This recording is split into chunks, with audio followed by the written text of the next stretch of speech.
네, 성경을 들고 우리 다 같이 일어서시기 바랍니다.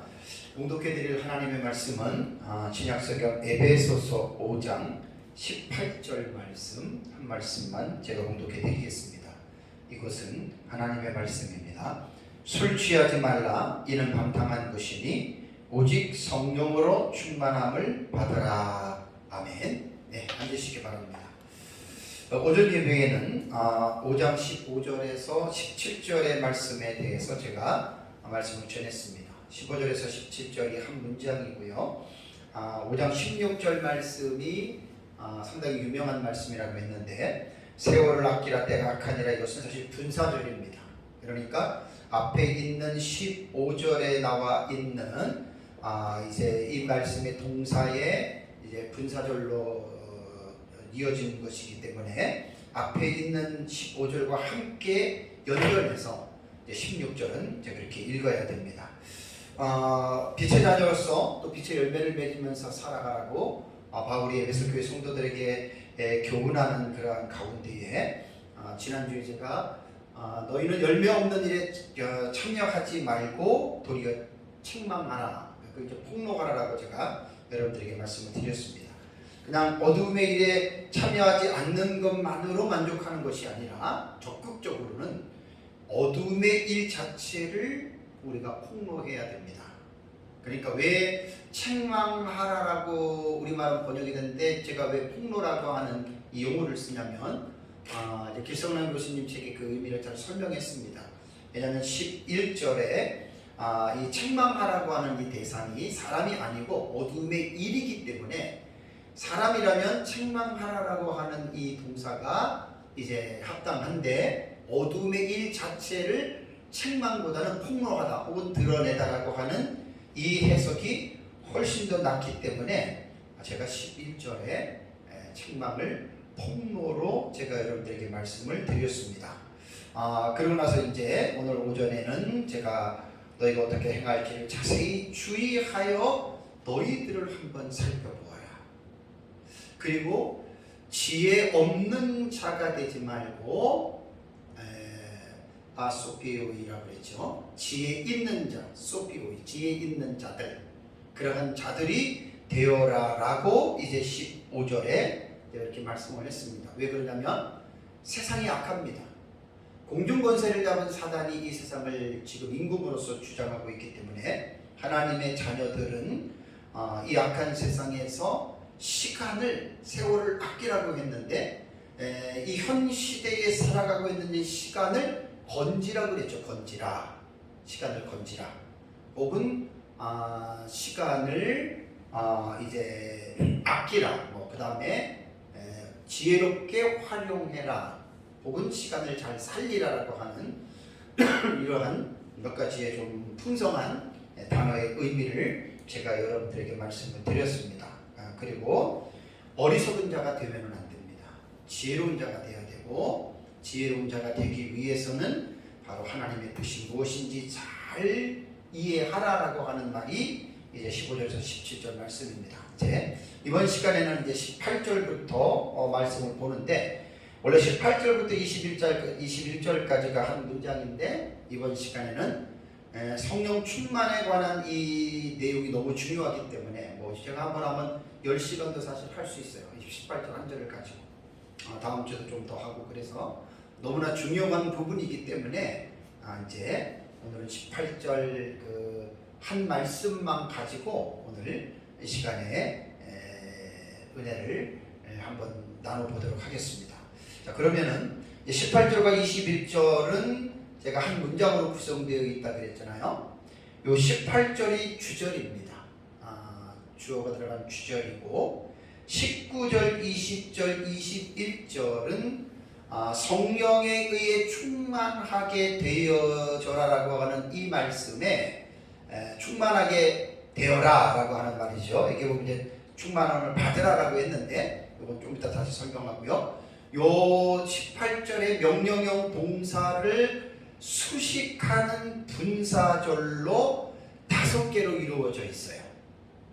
그러니까 이제 우리말 성경도 시와 찬송과 신령한 노래들로 서로 화답하고 너희 마음으로 주께 노래하며 찬송하며 범사에 우리 주 예수 그리스도의 이름으로 항상 아버지께 감사하고 그리스도의 경외하는 피정종 5개가 이 분사절이라는 말이에요. 제가 그 15년 전에도 17년 전에도 마태복음 28장 18절에서 20절 말씀 기억나죠? 그러므로 너희는 가서 모든 민족으로 제자를 삼아 아버지와 아들을 성령으로 세례 주고 가르쳐 지키게 하라라고 하는 것이 우리말 성경으로 보면 전부 다 동사로 나오는데 헬라어 본문을 보면은 동사는 제자 삼아입니다. 제자를 삼아가 본동사고 나머지 가서 세례를 주고 지키게 하라는 것은 분사절입니다. 분사절. 그러니까 동사를 수식해 주는 거예요. 분사는.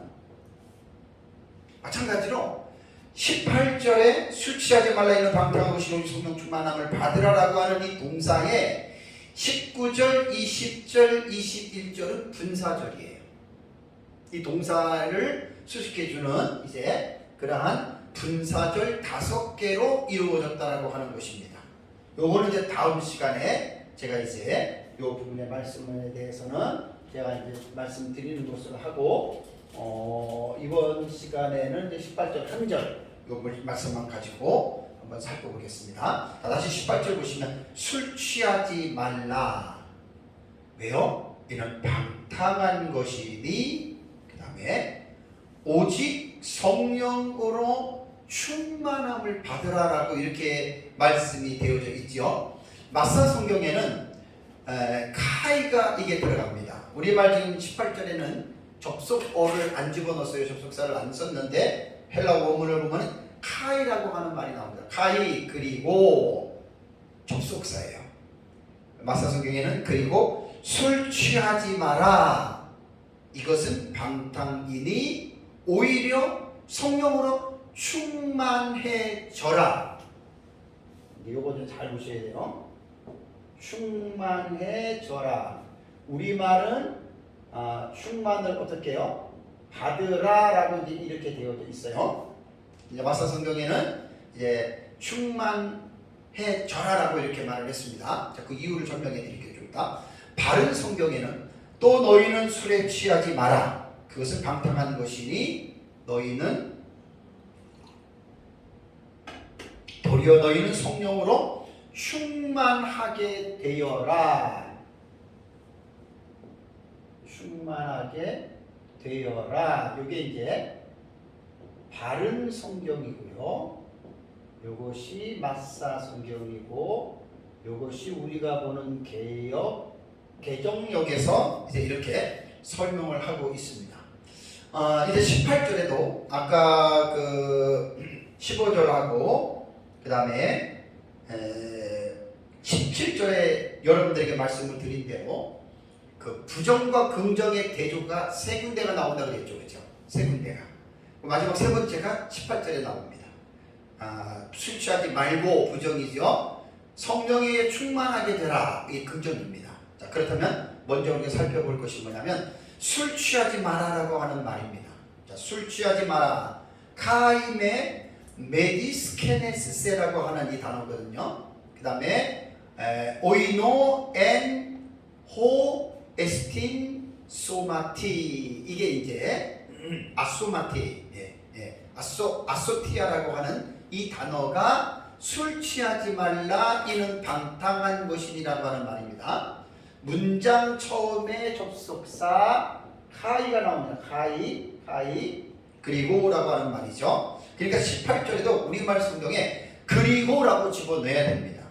왜냐하면 17절과 18절이 연결이 되는 거잖아요. 접속사란 말이에요.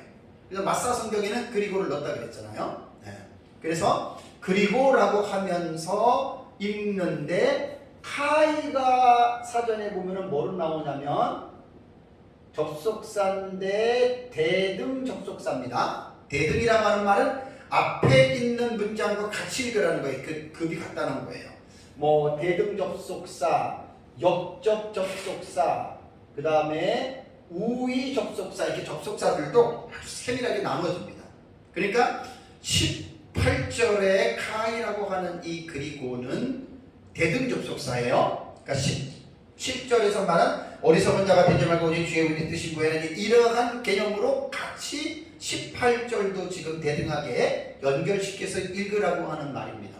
자, 술을 취하지 말아라. 자, 술이 뭘까요?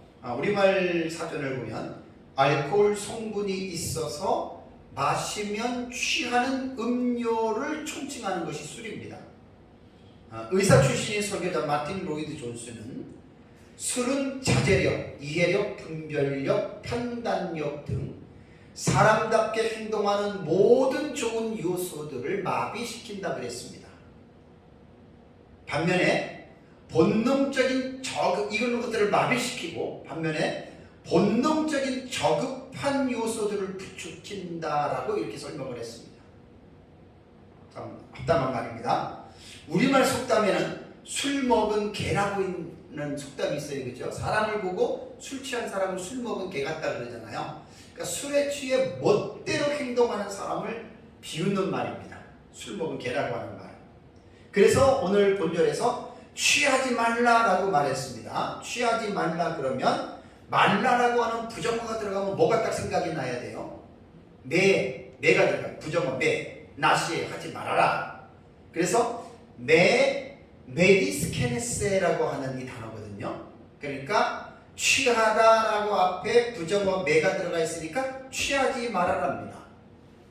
그러면 취하지 말아라고 하는 이 동사는 무엇이냐? 이 동사는 동사가 나오면 동사를 우리가 잘 살펴야 돼요. 명령 부정시상입니다. 명령형이고요. 부정시상은 영어로 아우리스트라 그랬죠. 이거는 모르시는 분들은 지금 뭔 말인가 하는데 조금 언어에 관심을 가지면 이 부정시상은 얼마나 많이 나오는지 모른다. 동사가.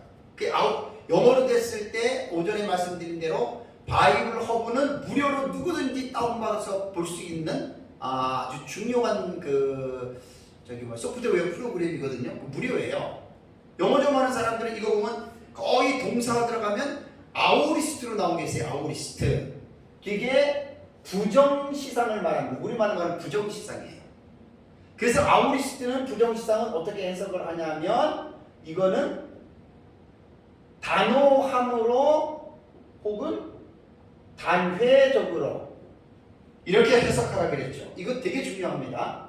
요거는 꼭 알고 있으셔야 됩니다. 원어를 아예 안 보시는 분들은 상관이 없지만 원어를 조금 보시는 분들은 아우리스트 혹은 부정시상이 나오면 단회적이 아니면 단호함, 그것은 문맥을 보고 해석을 하는 거예요. 예수 그리스도께서 우리를 위해서 십자가에 죽으시고 해서 거기에서 만약에 아우리스트로 나왔다 그럼 그 단회적이 단회죠. 근데 뭐 너희는 새 사람을 입으라라고 했을 때 아우리스트라고 부정시상이 나오면 단호하게 입으라고 하는 그런 뜻이래요.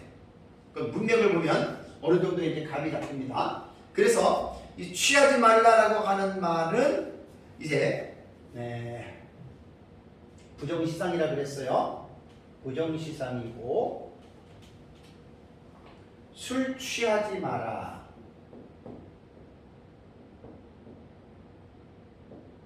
이것이 명령 부정시상 수동태입니다. 2인 복수입니다. 2인 복수. 너희들이 술 취하지 말아라 그거예요. 그러니까 술의 수동태니까 술에 의해서 취함을 입지 말라는 거죠. 이게 지금 명령형이거든요.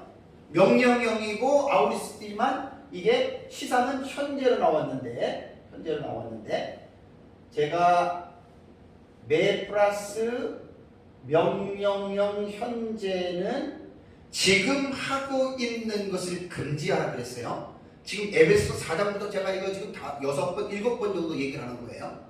아주 자주 사용되는 용례이기 때문에 매 플러스 명령 현재라고 할 때는 지금 하는 것을 금지하라. 그러니까 술 취하지 말라라고 하는 이 말이 매 플러스 현재 명령은 뭐냐면 술을 먹고 있는 성도들, 술에 취해서 살고 있는 성도들 지금 술 취하지 말라는 거예요.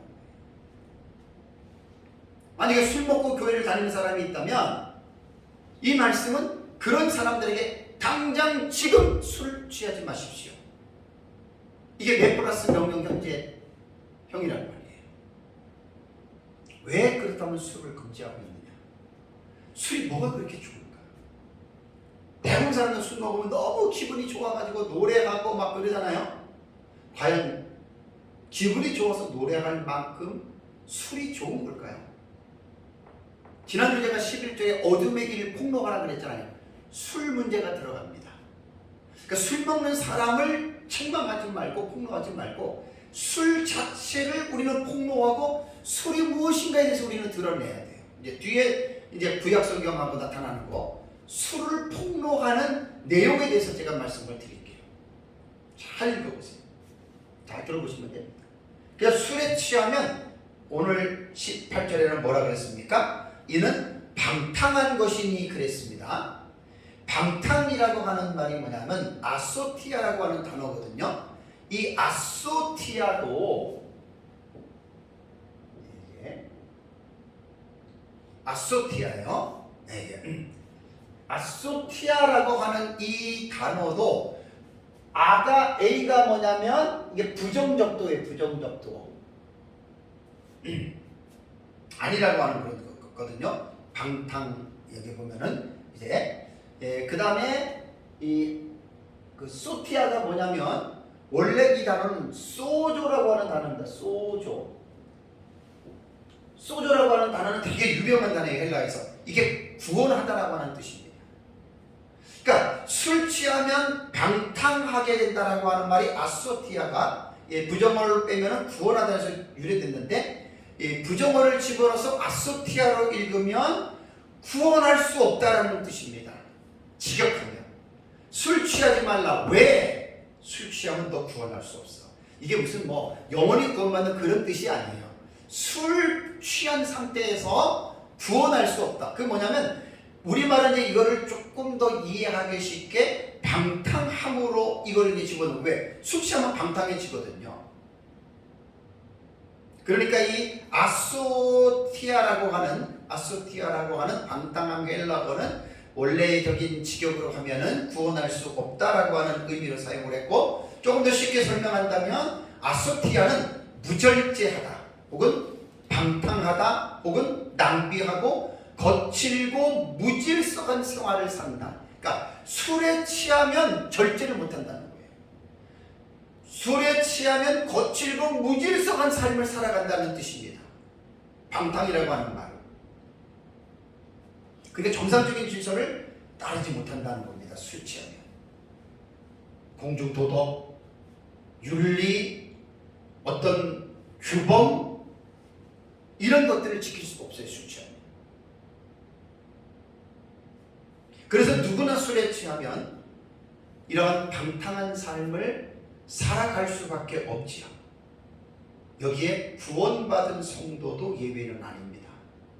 그러니까 어떻게 보면 18절에 술 취하지 말라 이는 방탕한 것이라고 하는 말은 불신자들에게 말하기보다는 에베소 교회 안에 있는 성도들 중에 술을 먹는 사람들이 있다라고 보는 것이 옳습니다. 오늘날에도 뭐 교회 다닌다고 술 안 먹나요? 목사도 그렇고 술 먹는 사람들 많이 있죠.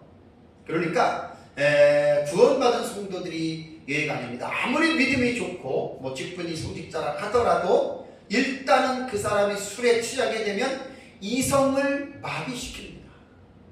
그 다음에 도덕적인 분별력을 제대로 하지 못하게 해서 올바른 행동을 하지 못하게 만들죠. 아이러니하게도 천주교 신부들은 술을 먹어요. 뭐 자기네들은 조심해서 먹는다고 하지만 어쨌든 먹습니다. 그러면 이제 신약 성경에는 술에 대해서 무엇이라고 말을 하느냐? 이제 교회 직분자들의 연관대에서 지금 술에 관한 이야기를 하고 있습니다. 자, 로마서 13장 13절은요. 로마서 13장 13절은 아까 오전에 읽었는데 낮에와 같이 단정히 행하고 방탕하거나 술 취하지 말며 음란하거나 호색하지 말며 다투거나 시기하지 말고, 이것은 그리스도인들의 삶을 통해서 지금 말을 하는 거예요. 방탕하거나 술 취하지 말고 음란. 어거스틴이 이 말씀을 보고 회개했다는 거 아니에요. 다음에 디모데전서 3장을 보시면은요, 디모데전서 3장 3절에는 술을 즐기지 아니하면, 이 말이 뭐냐면 감독의 자격입니다. 교회에서 감독을 세우는데 어떤 사람을 감독을 세우냐면 술을 즐기지 않고 부탁하지 않고 관용하며 다투지 않고 돈을 사랑하지 아니하는 이런 사람들을 감독으로 세우는데, 여기서 자격이 뭐냐? 술 취하면 감독 자격 없습니다. 목회자 자격이 없다 그 말입니다. 그 다음에 디모데전서 3장 8절에는 집사의 자격에서 3장 8절에 이와 같이 집사들도 그랬죠. 정중하고 일구의연하지 아니하고, 그 다음에 술에 임박이지 아니한 사람이 집사가 될 수 있어요. 교회에서 믿음 생활 잘하고 열심히 봉사하는데 아예 술에 임박인 사람이 있다. 그건 잘못된 거예요. 물론 성경에서 말하는, 지금 디모데전서에서 말하는 집사는 우리 교회에서 말하는 소리 집사 말하는 거 아닙니다. 안수 집사를 말합니다. 다음에 디도서 2장 3절을 보면은 늙은 여자에게 권면하는 말입니다. 디도서 2장 3절을 보면은 늙은 여자로는 이와 같이 행실이 거룩하며 모함하지 말며 많은 술의 종이 되지 아니하며. 그러니까 교회 안에 나이 든 여자들 술의 종이 되지 말라 이 말입니다. 그 다음에 뭐 누가복음 22장 34절에도 술 취함과 너희는 조심하라 해서 술 취함이 있고, 또 고린도전서 5장 11절을 보세요. 고린도전서 5장 11절을 보면 이제 내가 너희에게 쓴 것은 만일 어떤 형제라 일컫는 자가 그랬죠. 형제라 일컫는 자가 교회 다니는 사람이죠. 은행하거나 탐욕을 부리거나 우상 숭배를 하거나 모욕하거나 술 취하거나, 구원받은 자들 이렇게 할 수 있어요. 교회 안에서 속여 빼앗거든 어떻게 하라? 사귀지도 말고 그런 자와는 함께 먹지도 말라는. 교회 안에 목사가, 장로가, 집사가, 권사가 술을 잘 먹어요. 잘 취해요. 그런 사람은 사귀지도 말라, 함께 먹지도 말라는 거예요. 성경은 이런 부분을 단호하게 우리에게 교훈하고 있다라고 하는 거 기억해야 됩니다. 다음에 더 무서운 말은 뭔지 아세요? 고린도전서 6장을 보세요. 고린도전서 6장 10절을 보면 도적이나 탐욕을 부리는 자나 술 취하는 자나 모욕하는 자나 속여 빼앗는 자들은 하나님의 나라를 유업으로 받지 못한다. 무서운 말입니다. 어떤 사람은 그래요. 성경에 어디 술 먹지 말라는 말이 있냐? 술 취하지 말라고 그랬지. 술 한번 먹어보세요. 술이 술을 먹게 돼 있어요. 다음에 이제 구약 성경을 보면은 창세기 9장 20절에 노아 기억나시죠? 노아가 농사를 졌어요. 포도나무를 심었어요. 포도주를 마시고 취하여 장막 안에서 벌거벗었다. 지금 아들이 있고 며느리가 있어요. 손자들이 있어요. 에덴 동산에서는 범죄하지 않았기 때문에 벌거벗어도 부끄러운 줄을 몰랐는데, 범죄 이후에는 옷을 벗으면 부끄러운 거예요. 남자나 여자나.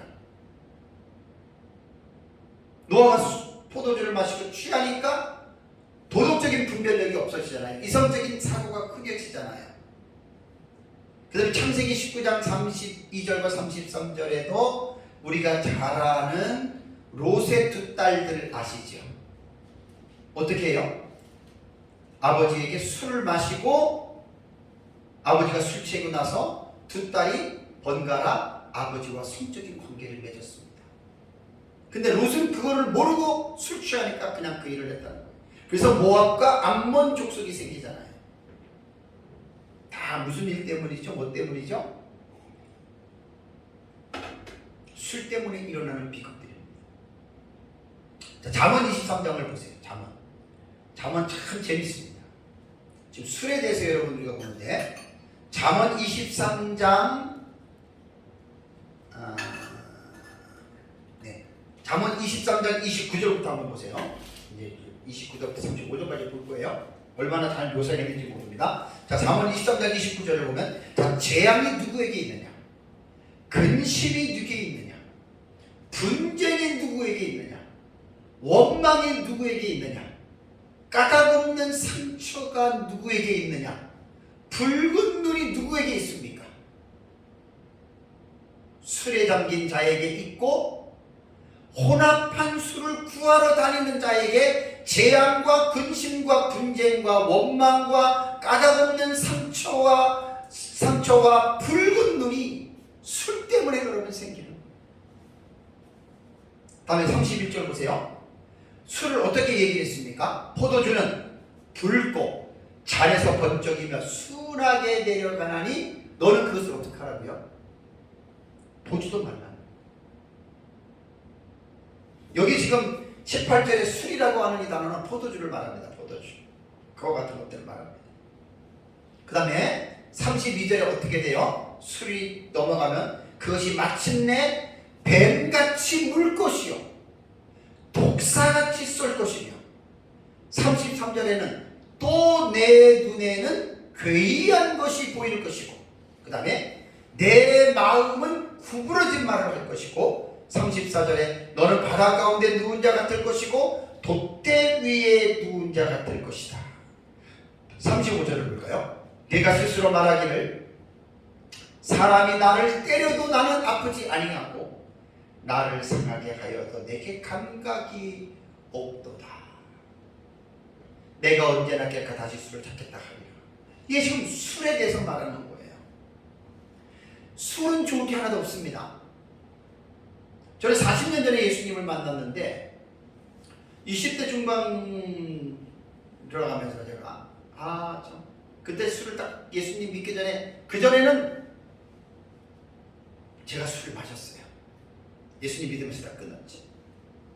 지금도 가만히 생각하면 술 취하고 술 때문에 병에 걸리고 술 때문에 가정 파탄나고 술 때문에 감옥 가고 술 때문에 그 불행한 사람들이 우리 주변에 한둘이 아닙니다. 너무 많습니다.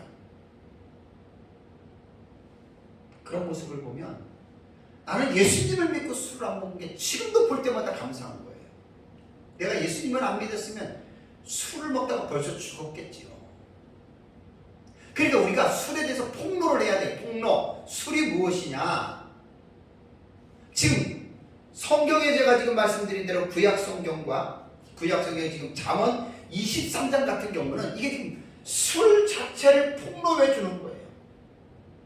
술을 먹으면 재앙, 근심, 분쟁, 원망, 까닭없는 상처, 붉은 눈이 그 술 때문에 되는 것이고, 그 다음에 뱀같이 물고 독사같이 쏘고 괴이한 것이 보이고, 이게 다 술 때문에 그렇다는 거예요. 술 때문에. 그래서 이것은 지금 뭐냐면 우리가 술이 무엇인지 그 어둠의 일인 술을 우리가 폭로해 준다고 하는 말입니다.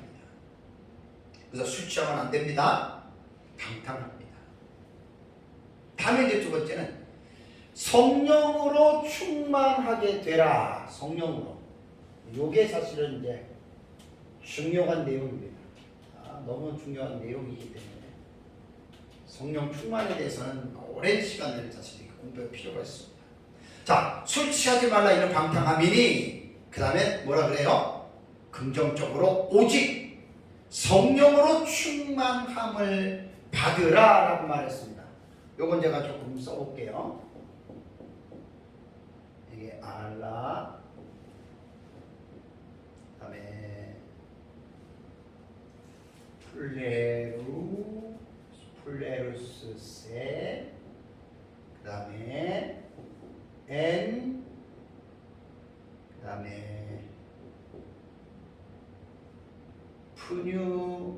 마티라고 하는 이 나옵니다.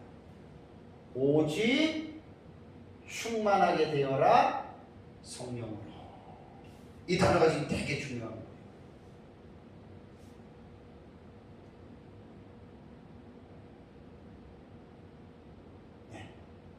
자, 오직 성령으로 충만함을 받으라 그랬습니다. 자, 우리말 성경에는 오직 성령으로 충만함을 받으라라고 번역을 했고요. 여기에 그 받으라라고 하는 이 말이 여기 이제 제가 말했잖아요. 받으라라고 하는 개역 개정의 역은 상당히 애매모호합니다. 틀리다고 할 수도 없고 맞는다고 할 수도 없는 그러한 번역이거든요. 여기에 충만함을 받으라. 플레리스세라고 하는 요 충만함을 받으라고 하는 말인데, 요 단어가요. 이게 명령 부정시상, 이게 수동태예요. 수동태. 명령 부정시상 수동태 2인 복수입니다. 너희들이 충만하게 받으라. 명령형이고 어떻게 해요? 단호합니다. 단호함. 여기서 단회적으로 해석하면 안 돼요. 성령은 여기서 말하는 것은 이제 뒤에도 말씀드리겠지만 한 번 받고 끝나는 게 아니라 계속적으로 성령에 의해서 그리스도인들은 충만해져야 된다는 말입니다. 이게 수동태예요. 부정시상이에요. 그 원문의 뜻에 가까운 번역은 마사 성경을 보면 도리어 너희는 성령으로 뭐라 그랬습니까? 여기 충만하게 되어라. 충만하게 되어라. 마사가 충만해져라가 충만하게 되어라. 아까 제가 이렇게 말씀드렸는데 마사가 요 다른 성경하고 똑같네요. 되어라. 자, 충만하게 되어라라고 이제 이렇게 됐습니다. 그 다음에 그 서상근 목사님한테 제가 2018년에 공부할 때 거기에 그 강의 안에 보면은 뭐라고 얘기했냐면 너희는 체험을 입으라. 체험을 입으라. 성령 안에서.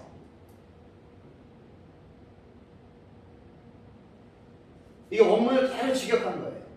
자, 봐봐요. 입으라. 충만하게 되어라.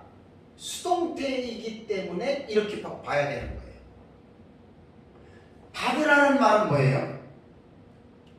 수동적인 의미는 있죠. 그죠? 근데 뭔가 애매모호하잖아요.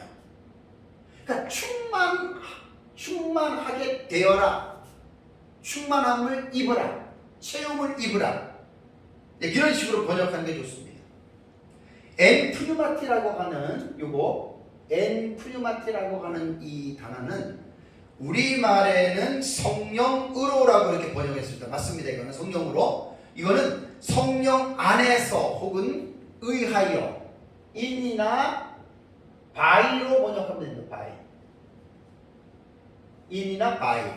성령 안에서 혹은 성령에 의하여로 이 번역을 하는데 오직 성령으로 충만함을 받아라. 성령으로. 잘된 번역이에요. 성령에 의하여. 성령에 의하여. 그러니까 의로보다는 의하여가 낫죠. 그죠? 성령에 의하여. 그러니까 여기서는 수동태이기 때문에 지금 성령을 충만하게 하시는 분이 누구라는 거예요? 하나님이에요. 성부 하나님이에요. 성령 하나님으로 믿는 그리스도인들에게 충만하게 채워주시는 분이 누구냐면 이게 성부 하나님이시거든요. 여기서 우리가 또 관심을 가져야 될 게 뭐냐면 이 충만이라고 하는 이 단어입니다. 원래 이것이 그 플레로라고 하는 거예요. 플레로. 이게 원래는 플레로 이거예요. 플레로.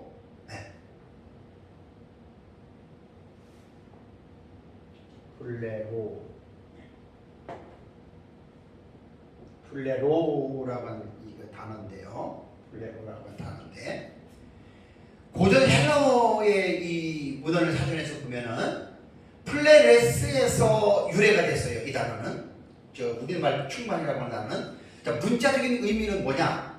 채우는 거예요. 가득하게. 뭐 배로 말하면 사람을 가득 태우는 거죠. 혹은 넘치게 하는 거예요. 이 충만이라고 하는 말을 고전 헬라어에서 이렇게 했고 비유적인 의미로 이 플레로가 사용된 것을 보면 감정이나 지식을 채우는 겁니다.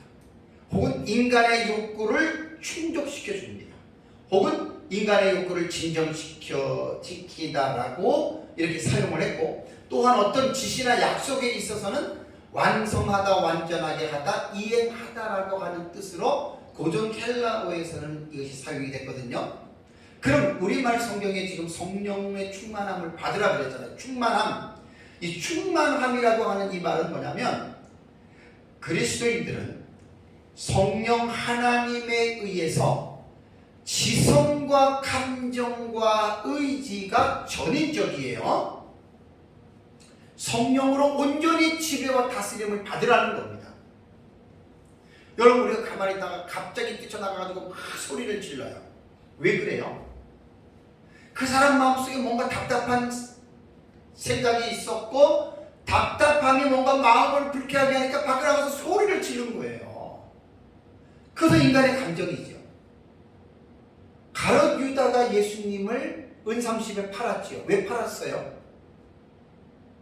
유다가 예수님을 왜 팔았어요? 왜 예수님을 팔게 됐을까요, 유다가? 마귀가 유다의 마음속에 예수 팔려는 생각을 집어넣었잖아요. 그러니까 유다의 지성과 감정과 의지는 마귀가 집어넣어준 그 예수를 팔라는 생각에 지성과 감정과 의지가 순종한 거예요. 마귀의 그 지시에.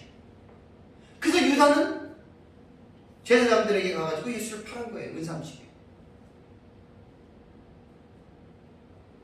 자, 이게 뭐냐면 마귀의 생각에 충만해서 가룟 유다는 그렇게 했다는 건데, 오늘 본절에서 성령으로 충만함을 받으라고 하는 말은 이 성령이 성도들의 지성과 감정과 의지를 어떻게 해요? 온전하게 지배하고 다스리는 것을 말합니다. 여기에서는 인간의 책임이 딱 하나 있어요. 성령의 다스림을 순종할 것이냐 불순종할 것이냐, 그게 인간의 책임입니다.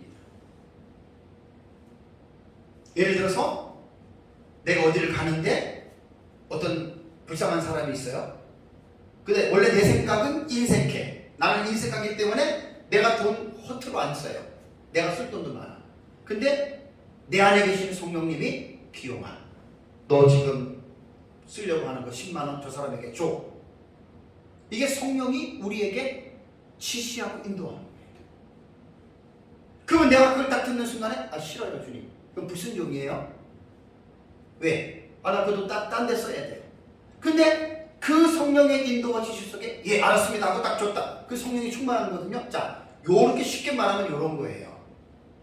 그러니까 성령이 충만하다고 하는 말은 단회적으로 일회성으로 끝이는 것이 아니라 삶을 살아가는 삶의 현장 속에서 계속해서 이 하나님의 성령의 다스리심에 우리의 지성과 감정과 의지가 순종하라는 거예요. 그래서 성령으로 충만하게 되어라. 성령 충만하게 되라. 그리고 그 뜻을 우리는 순종하는 거예요. 마치 술 마시는 사람들은 술에 취하면 술 기운에 의해서 행동하듯이 성도들이 성령에 의해서 충만해지면 성령에 의해서 그 삶이 여러분 지배를 받는 거예요. 그래서 오늘 18절 말씀에 술 취하지 말라는 거예요. 왜? 술 취하면 방탕하게 살 수밖에 없는 거고, 오히려 너희는 성령으로 좀 충만해지라는 거예요. 성령으로 충만해지면 말할 것도 없잖아요.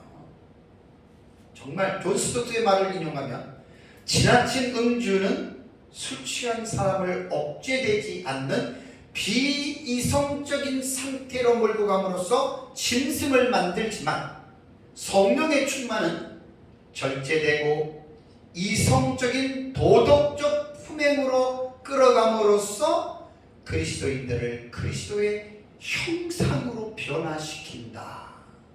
올바른 표현이죠. 성화가 뭐지요?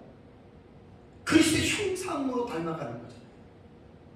그러니까 이게 우리 힘으로는 안 된단 말이에요. 이게 성령으로 충만함으로 이것이 이루어지는 거예요. 공중 권세 잡은 악한 영들이 이 세상을 지금 지배하고 있기 때문에 빛의 자녀들로서 우리가 빛의 열매를 맺는 사람을 살기 위해서는 반드시입니다. 필수적입니다. 우리는 성령으로 충만해져야 됩니다. 성령으로 충만하게 안 되면 우리 못합니다. 내 원수를 사랑하라. 그대로 원수가 보통 원수가 아니에요. 도무지 인간으로서는 할 수 없는, 용납할 수 없는 상대방이에요. 근데 성령이 그 사람에게 충만하면, 역사하면 그 사람은 원수를 사랑할 수 있게 만듭니다.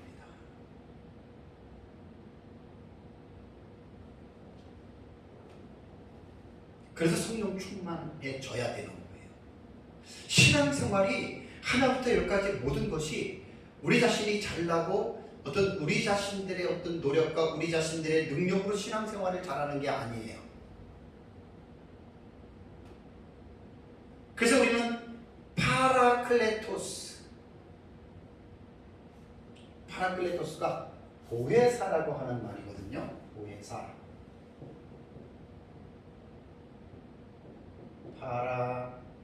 파라클레토스. 아마 이렇게 됩니다. 파라클레토스. 보혜사는 옆에서 도우시고 우리를 상담하시는 분이세요. 이 성령을 의지하면 어떠한 상황과 어떠한 형편이라도 성령은 여러분을 도와주십니다. 그것이 충만하다라고 하는 말은 계속적으로 지속적으로 충만해지는데, 수동태라 그랬어요. 내 힘으로 하는 게 아니에요. 내 노력으로 하는 게 아니에요. 그 우리가 할 수 있는 것은 뭐지요? 구하는 거죠. 예수님이 구하는 자에게 성령을 주시지 않겠느냐라는 말이 있죠. 복음서에. 다음 시간쯤에 제가 성령에 대해서 좀 더 자세하게 좀 하려고 해요.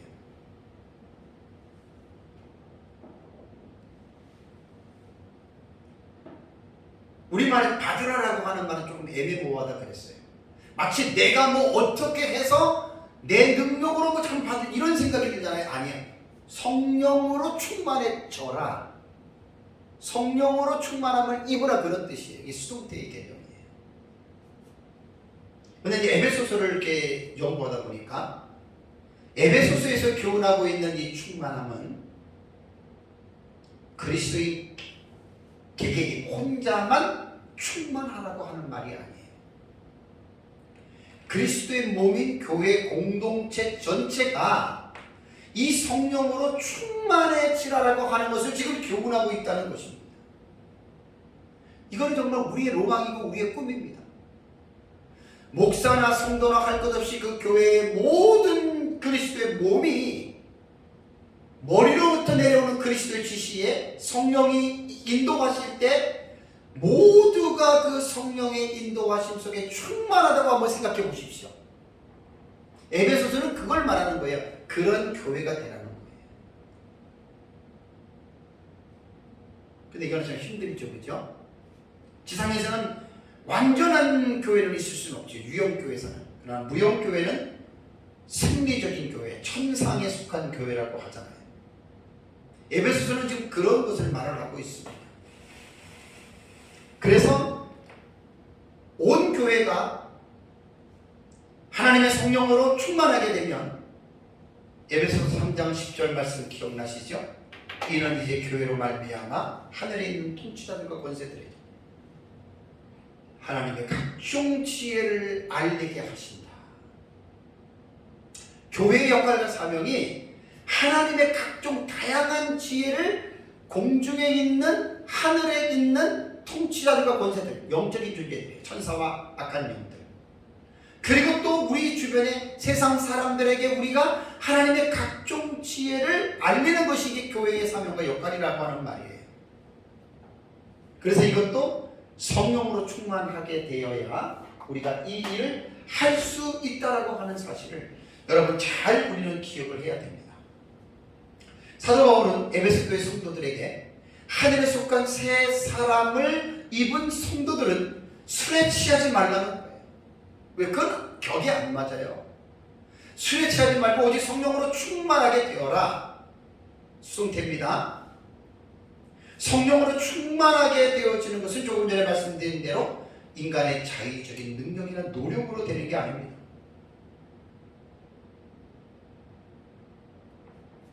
성령으로 충만하게 하시는 분이 바로 하나님이다.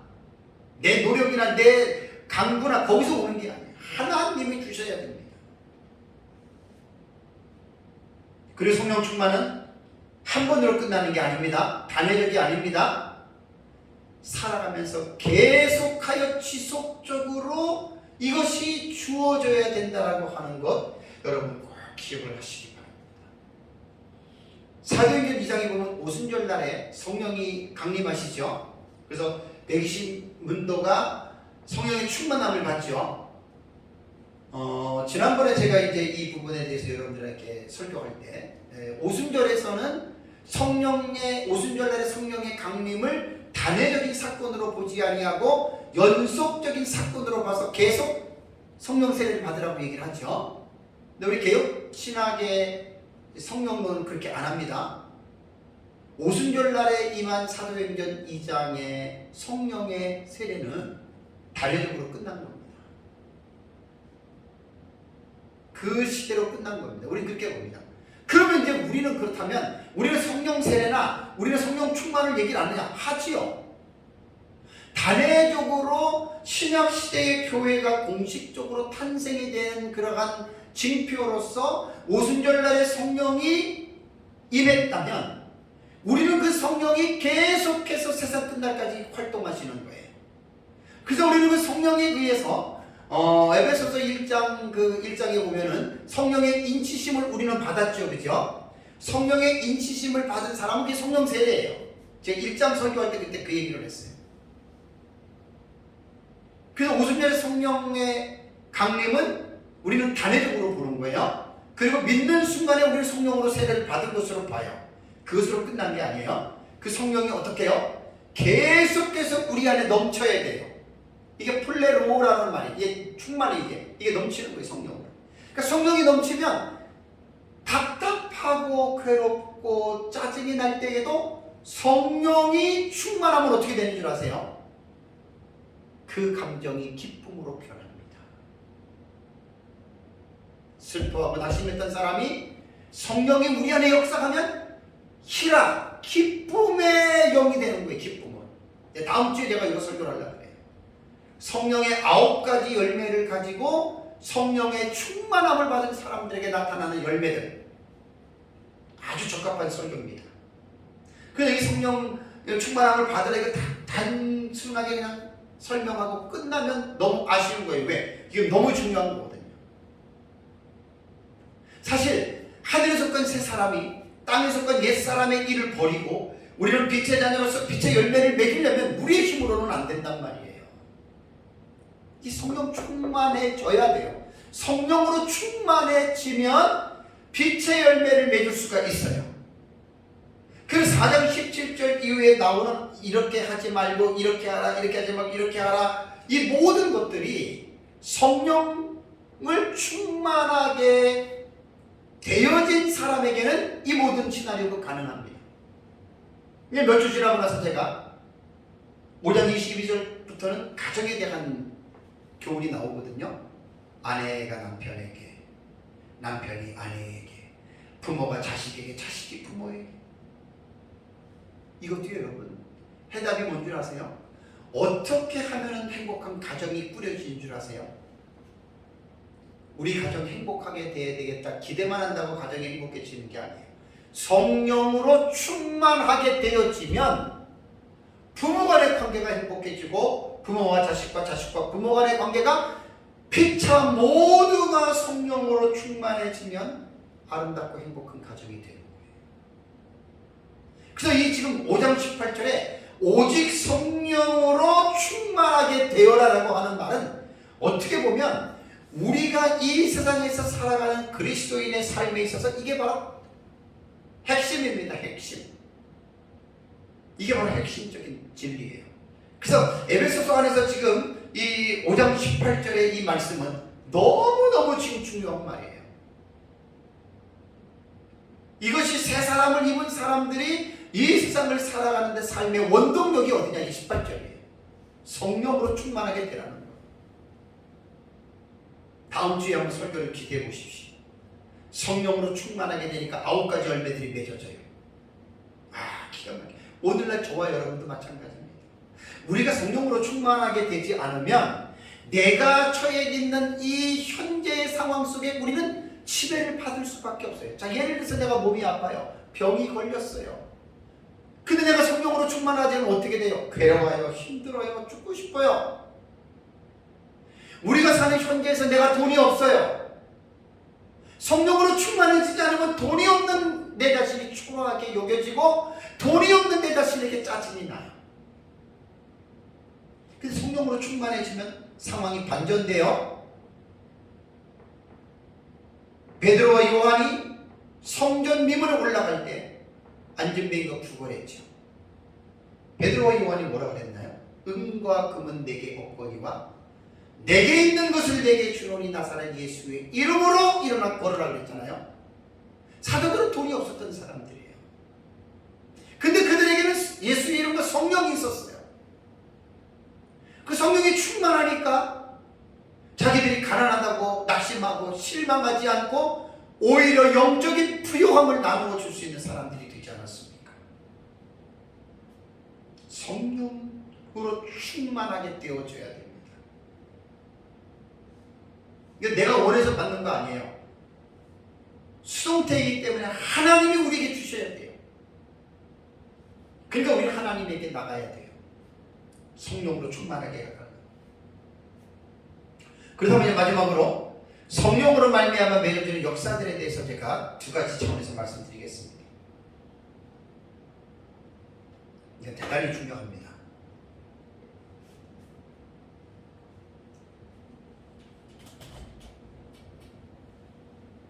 성령으로 충만해져라, 충만함을 받으라 라고 말보다 충만해져라 이렇게 보는 것이 가장 옳습니다. 오직 성령으로 충만해져라. 2가지 차원에서 성령의 충만이 나타납니다. 물론 뭐 몇 가지가 될 수 있는데, 첫 번째는 뭐냐면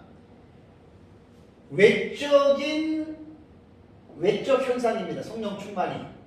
외적 현상은 뭐로 나타나냐면 각종 은사들로 표시가 됩니다. 이게 다 성령으로 나타나는 거예요. 자, 성령은 각종 은사들을 주는데 로마서 12장을 가보세요. 로마서 12장. 로마서 12장 6절과 8절을 보시면, 로마서 12장 6절과 8절을 보시면, 자, 우리에게 주신 은혜대로 받은 은사가 각각 다르다. 은사가 나오죠. 기프트예요. 선물이에요. 성령이 주신 선물이에요. 은사가 각각 다르니 로마서 12장에서는 7가지 은사를 말합니다. 예언이면 믿음의 분수대로, 그 다음에 섬기는 일이면 섬기는 일로, 가르치는 자면 가르치는 일로, 위로하는 자면 위로하는 일로, 구제하는 자는 성실함으로, 6번째 다스리는 자는 부지런함으로, 7번째 긍휼을 베푸는 자는 즐거움으로 할 것이라.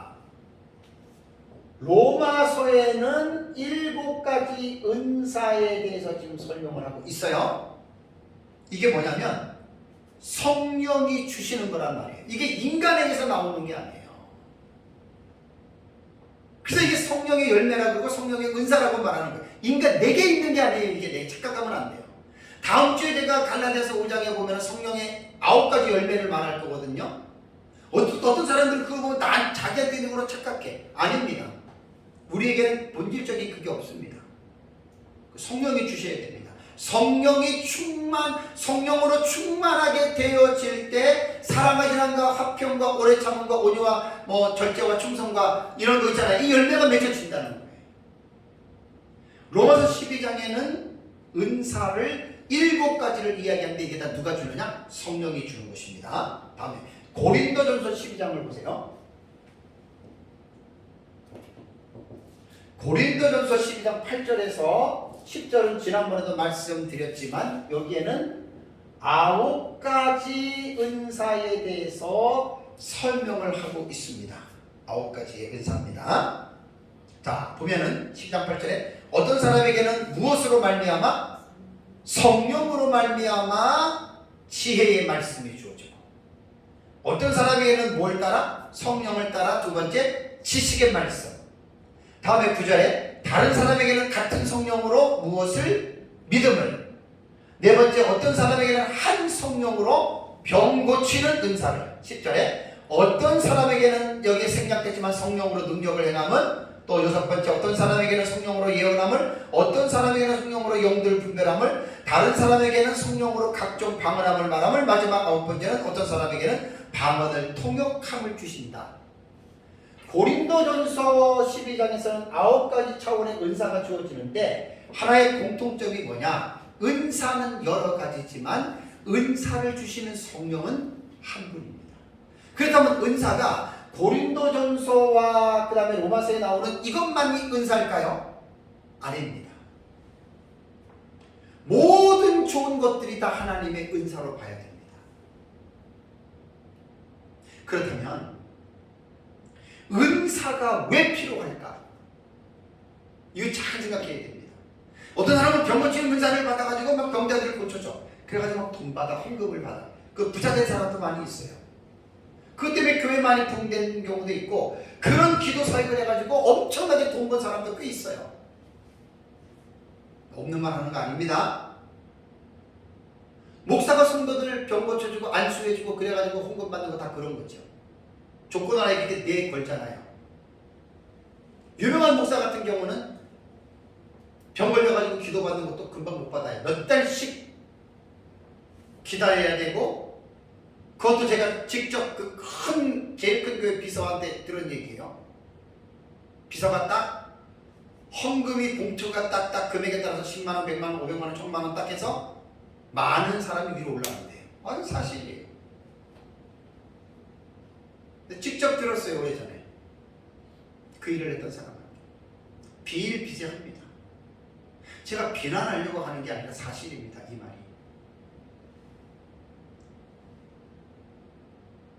은사는 잘 들으세요. 내게서 나오는 게 아니에요. 지금 로마서나 고린도전서의 7가지, 9가지 은사들은 내게 나오는 것이라고 은사로 안 하지고 내가 한 거니까. 이게 다 성령으로 주어진 거예요. 이게 뭐냐면 성령으로 충만하게 되어질 때 이러한 은사가 각종 은사가 나타난다는 거예요. 그렇다면 이러한 은사를 도구로서 사용 쓰임을 받는 사람들은 뭘 깨달아야 되냐면 내게 아니에요. 내가 잘나서 하는 게 아니에요. 내 능력이 아니에요. 성령이 지금 나를 통해서 이러한 다양한 은사들을 지금 성령이 하고 계세요. 왜? 무엇 때문에 성령이 나를 통해서 가르치는 은사를 설교로 그렇게 하느냐? 이 잘 가르쳤다고 해가지고 내가 여러분들에게 돈 받고 여러분들에게 세상 사람들에게 명예나 어떤 그런 뭐를 받아가지고 내가 성공하기 위해서 은사를 주는 게 아니에요. 은사는 하나님이 주시는 것이고, 은사를 주신 목적은 은사자를 주는 것이 아니라 그 은사자를 통해서 주어지는 대상인 하나님의 백성들을 위해서 은사자는 도구인 것밖에 없어요. 도구인 것밖에. 그냥 쓰임받고 사용받는 거예요.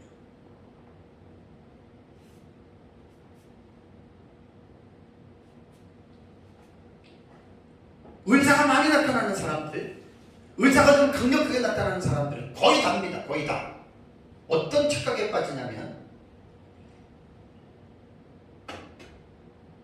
자기가 다른 사람보다 더 특출해, 더 월등해, 자기가 다른 사람보다 더 위대해, 자기는 다른 사람보다 하나님이 자기를 더 사랑해. 대단한 착각입니다. 여기서 문제가 이제 발생이 되는 거예요. 은사 받은 사람들이. 그래서 그 은사를 가지고 사람을 다스리고 지배하고 그 은사를 가지고 하나님의 것을 도둑질하는 거예요. 돈 내, 헌금 바쳐. 그거 다 도둑질입니다. 성경에는 거저 받았으니 거저 주라 그랬잖아요. 아예 은사자들은, 어떤 사람들은, 유명한 사람들은 아예 딱 그 비서들이 전부 다 그 봉투를 다 받아놓고 있어요. 없는 말 아니에요. 사실이에요, 사실. 돈 없는 사람은 기도도 못 받아요. 유명한 사람들한테. 이게 여러분 교회입니까? 장사꾼들이고 사기꾼들이지.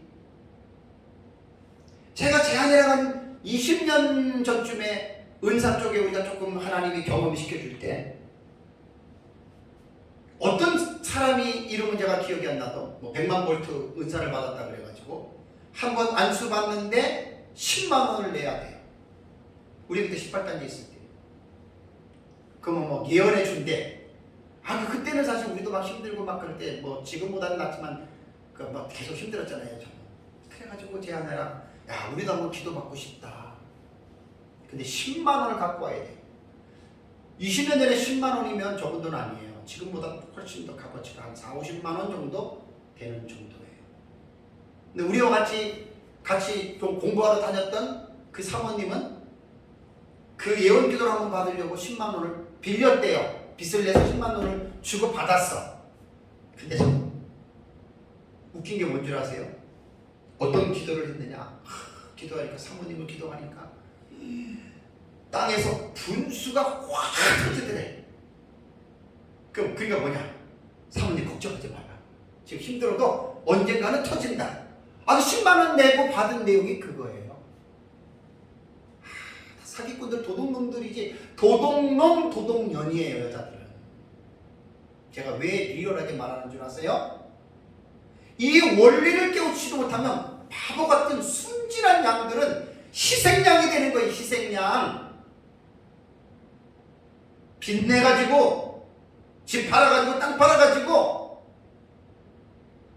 아주 우리 그런 더티한 신앙을 경멸하잖아요. 저는 경멸. 아주 해버려서는 내리치잖아요. 싹을 잘라버려야 됩니다.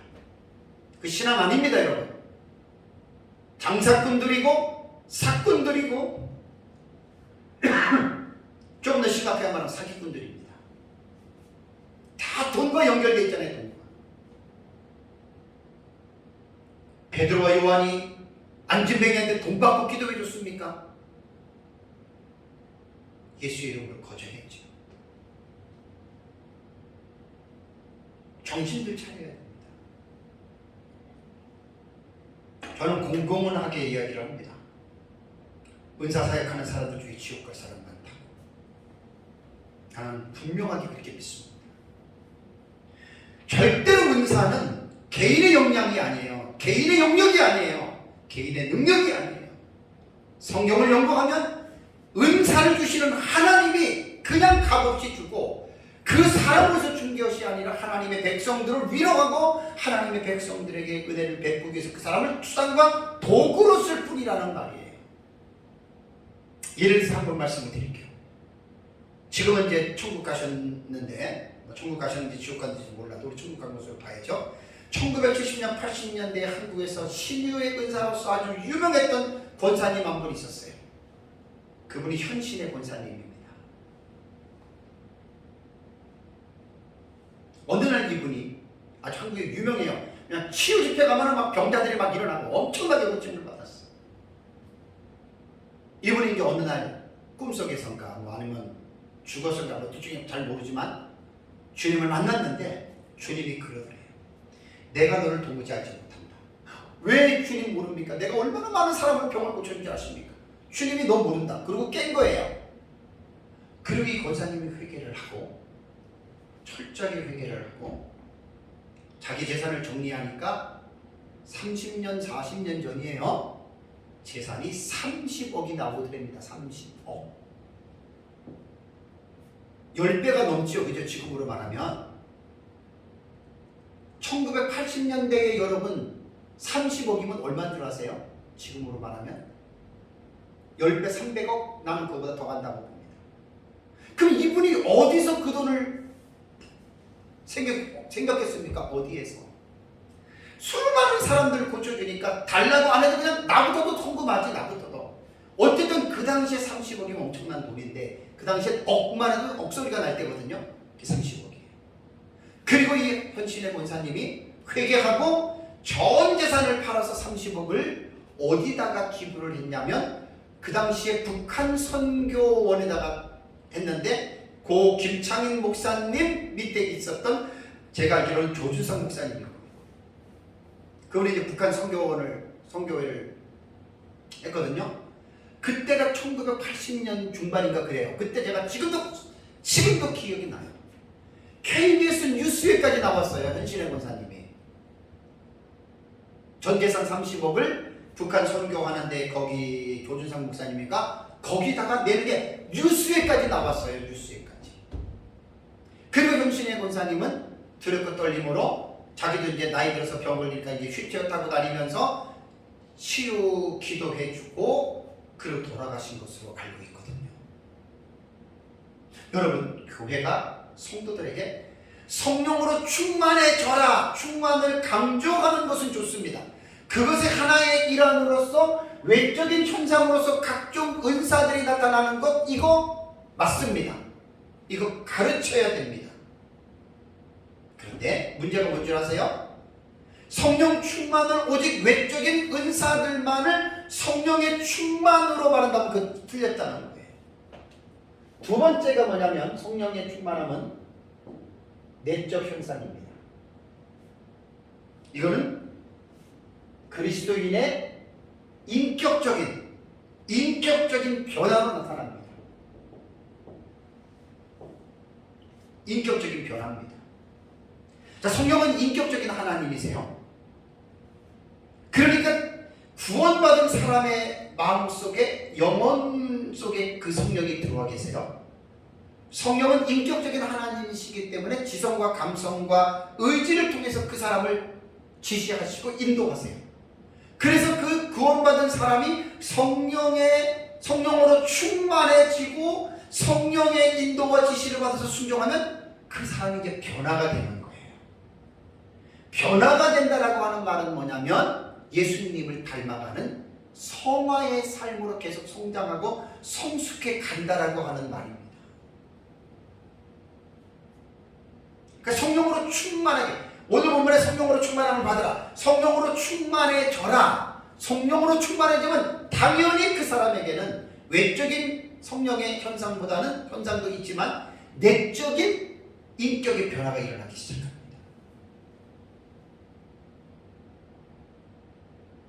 욕심 많았던 사람이 성령으로 충만하게 되면 욕심을 버려요. 죄 짓던 사람이 성령으로 충만하게 되면 죄를 끊어버려요. 맨날 섬김만 받는 것을 좋아했던 사람이 성령으로 충만하게 되면 오히려 자기가 남을 섬기게 됩니다. 에베소서 말한 것처럼 도둑질하는 자가 성령으로 충만하게 되면 도둑질을 안 하고 오히려 남을 도와주는 일을 하게 됩니다. 거짓말하는 사람이 성령으로 충만하게 되면 오히려 참된 말을 하게 됩니다. 자, 이렇게 사람이 변화된다는 겁니다. 말씀을 맺겠습니다. 외적인, 그렇다면 여러분 어떻게 생각하십니까? 성령으로 충만하게 되면 나타나는 현상들이 외적으로 내적으로 나타나는 겁니다. 여러분 어떻게 생각하십니까? 둘 중에 어떤 것이 중요하다고 생각하십니까? 어떤 것이 중요해요?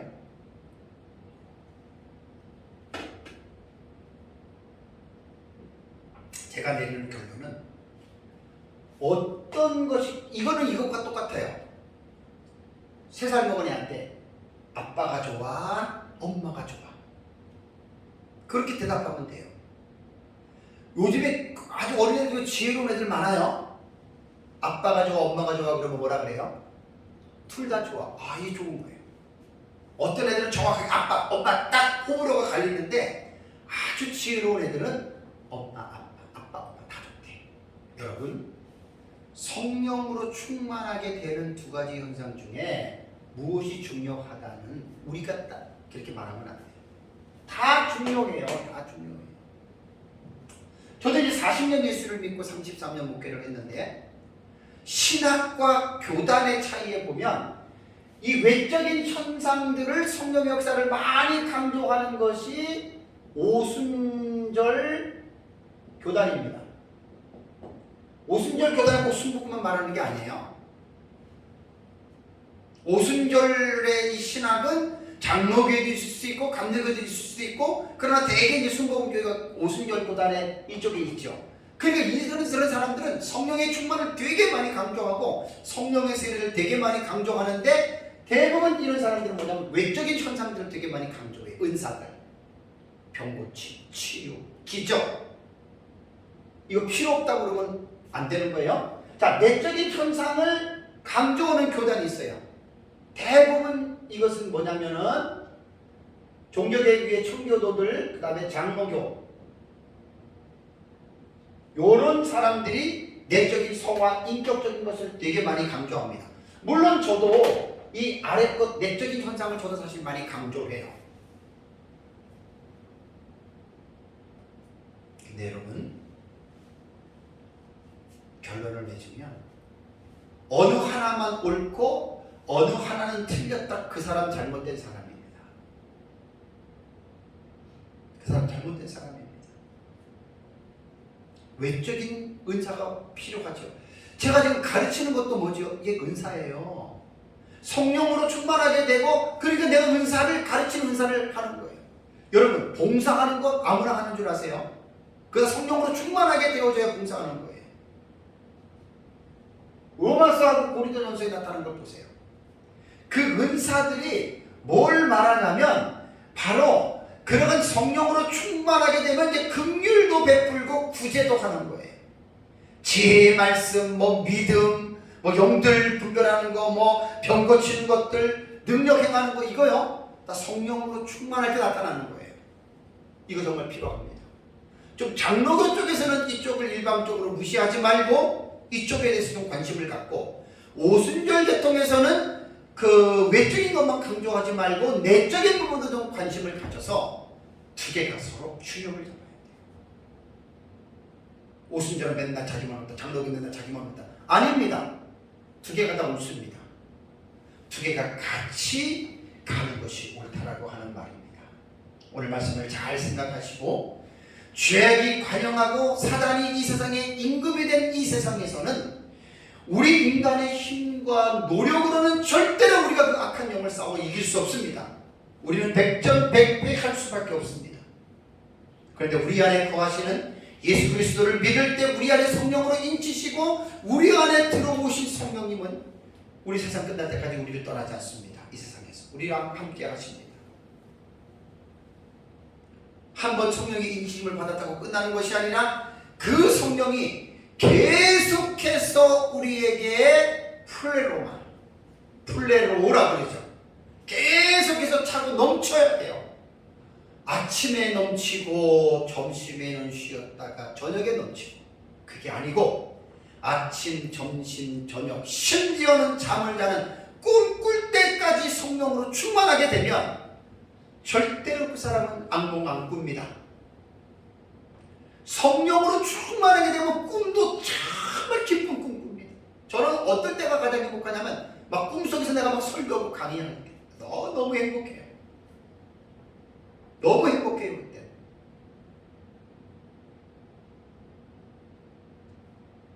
인생의 남은 삶에 이런 성령으로 충만하게 되어져서 성령으로 하나님께 영광 돌리는 삶을 살아가시기를 주님의 이름으로 축복합니다. 기도하겠습니다.